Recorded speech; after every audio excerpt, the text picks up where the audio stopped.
First, Massachusetts Senator Elizabeth Warren, then New Mexico Senator Tom Udall, and now Vermont Senator Bernie Sanders.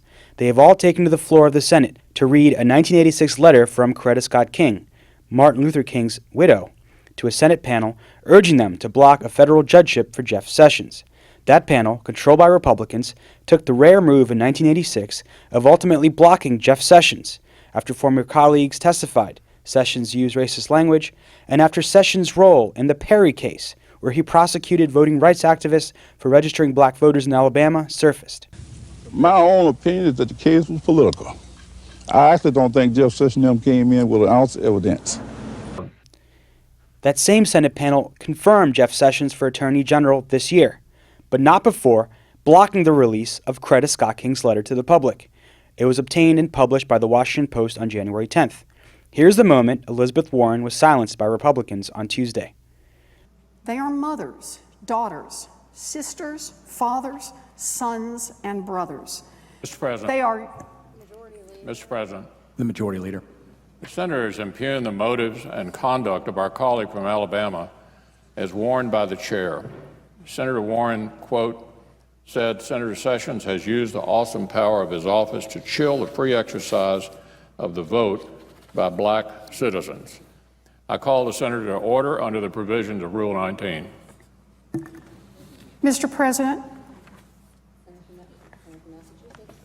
The Senator from Massachusetts. Mr. President, I am surprised that the words of Coretta Scott King are not suitable for debate in the United States Senate. I ask leave of the Senate to continue my remarks. Is there objection? Object. I appeal the ruling. Objection is heard. The senator will take her seat. Warren later went on Facebook Live and finished reading the letter, receiving 7 million views. Well, now joining us to discuss this is Kamau Franklin. Kamau is an attorney and organizer around issues such as youth development, police misconduct, and creating sustainable urban communities. He's also the political editor for the Atlanta Black Star. Thanks so much for joining us. Thank you for having me. So this story has gone viral over the last 24 hours, but a lot of context is missing in the mainstream media's reporting of this. So I want to take this opportunity to kind of broaden the discussion here. And I want to start off with the substance of this letter. So I wanted to read a bit of what Coretta Scott King wrote. She was a renowned activist in her own right, as well as being the widow of Dr. Martin Luther King. So she couldn't attend the 1986 confirmation hearing, so she wrote a 10-page letter to that committee. And this is what she wrote in her introduction to her letter. She wrote, quote, "Anyone who has used the power of his office as United States Attorney to intimidate and chill the free exercise of the ballot by citizens should not be elevated to our courts. Mr. Sessions has used the awesome powers of his office in a shabby attempt to intimidate and frighten elderly black voters. For this reprehensible conduct, he should not be rewarded with a federal judgeship." Now, what she is referring to in this letter is Jeff Sessions, when he was U.S. Attorney to Alabama, he prosecuted Albert and Evelyn Turner, two civil rights activists who were close to Dr. Martin Luther King, and they were registering elderly black voters who felt intimidated, did not want to go to the polls, so they were helping them do mail-in ballots and other type of voting registration. And so Jeff Sessions, he in the 80s, he went after them. They faced 100 years in prison. The judge in the case, they were found not guilty, but even the judge said that the charges were extremely weak. So, Kamau, can you tell us a little bit about this case and why it's still significant today? Well, it's very significant because it shows where Jeff Sessions' head is and what his ideological standing is. He's really about trying to suppress the vote of black voters, elderly voters, voters that he think will typically vote within the sort of for the Democratic Party. So that's his main sort of ideological outlook. And this voter fraud prosecution was, for him at the time, what he thought would be sort of the pin in his cap. He purposely went after Albert Turner, who was a lieutenant of Dr. King's from the 1960s civil rights movement, in an attempt to scare him and have him not only indicted, but indicted and charged and convicted, hoping that this would send a chill throughout the larger black community in Alabama and the subsequent areas under Sessions' jurisdiction at the time. So, as you stated, this case was shown to be, basically the jurors came back and voted to not convict. This case was shown to be basically a fraud. And most of the people who testified said that they were asking for help from these civil rights workers in filling out their ballots, as opposed to the charge, which was that they were actually directing these potential voters on what they should be and how they should be voting. So it shows that where his mentality is, that when he comes into the office, that he will be far more concerned with cases that are supposedly around voter fraud, which any study that we've looked at has shown that this is really a minuscule issue around voting within the country, but to switch to issues around voting fraud as opposed to enforcing civil rights and voting rights statutes. So I think that's what we can look forward to in a Sessions Attorney Generalship, and I think that's why Dr.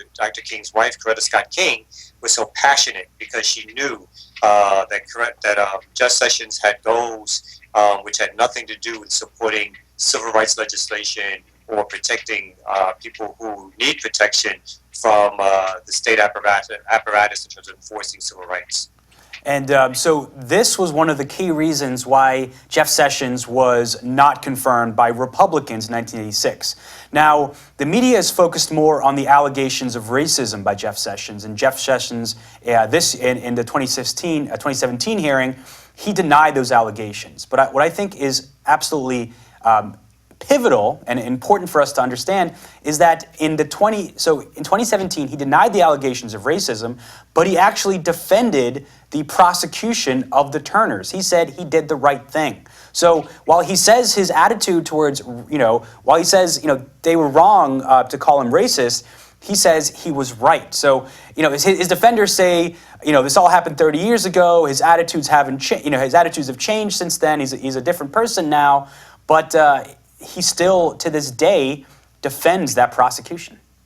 Yeah, I think for Sessions, this is his way of saying, particularly to his fellow Republicans, you can count on me to continue with this type of prosecution and looking at cases through this lens in the Justice Department. Remember, Judge Sessions will have a tremendous amount of power over enacting and enforcing, again, civil rights laws throughout the country. And not only is he the Attorney General, but under him is the Federal Bureau of Investigation, the FBI. So this is an immensely powerful domestic office that he's about to take hold. And I think he's giving a clear wink to his fellow Republicans that Jeff Sessions will continue to try and go after voting fraud as his main focus, and will no longer attempt to even enforce voting rights statutes. As we know, the Voting Rights Act was gutted, and I think Jeff Sessions will firmly stand aside and not do anything to help support people who are suffering from these voter ID laws, which will continue to come down the pike, and now will not have the Attorney General's office bringing prosecutions against or bringing cases against these states. Instead, he's going to stand aside and let these laws go through, and it'll be up to individual citizen organizations to bring these cases against some of these not only voter fraud statutes, but voter ID statutes, which are going to be popping up all over the place. And it seems like such measures are going to be critical for Republicans in the coming years, because we already, no one can deny the enormous backlash Trump has already had, barely 3 weeks into his administration. But I also wanted to ask you about the effectiveness of this type of protest, because we know, the Democrats, we can't say they haven't tried to stop him, but no, they don't control the Senate, they don't control that committee, they don't control the House, so we know that their options are limited. By shutting down Elizabeth Warren, more people will have heard and read that letter than potentially could have ever happened before. There's over 7 million views of her Facebook Live video that she did after she was shut down by the Senate, and then Bernie Sanders and Tom Udall of New Mexico, they also read portions of the letter in the Senate on Wednesday. But how do you evaluate the effectiveness of this strategy, and what else could and should the Democrats and others be doing now? Now that we know that despite the protests, we know essentially that Sessions will likely be the next Attorney General. I mean, I'll say strategically, McConnell gave a gift to the Democrats by trying to censor her and stop her from relaying the words from the letter. Obviously, I think, she was on C-SPAN, and that probably would have gotten a few thousand people at most would have heard her words. His censoring made this a bigger issue, which caused this to get out. I think, obviously, it's good strategy. It puts it out there that the Democratic Party is attempting to struggle on behalf of people who are going to be scared of having their voting rights cut back. I think the larger issue with the Democratic Party is that it still seems to be scared to go after Trump in a full frontal way, and to go after the Republicans, which is with as much strength as Republicans went after them.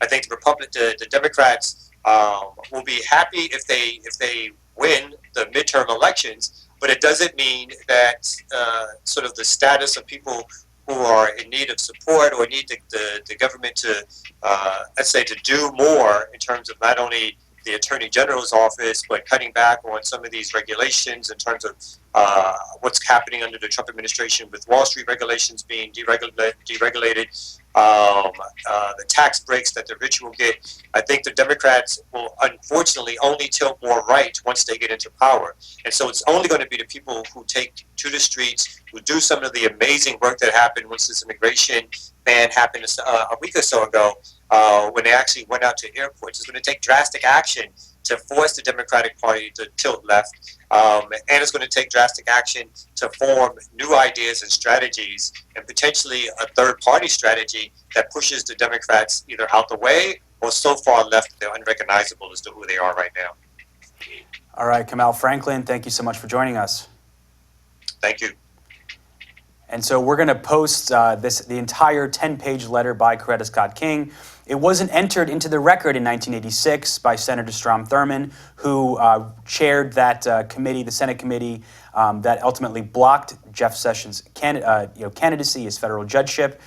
And it wasn't made public in 2017 by the Republicans. And now the Republicans shut down Senator Elizabeth Warren for trying to read it on the Senate floor. So we're going to link to that full letter. Thank you so much for joining us at The Real News Network.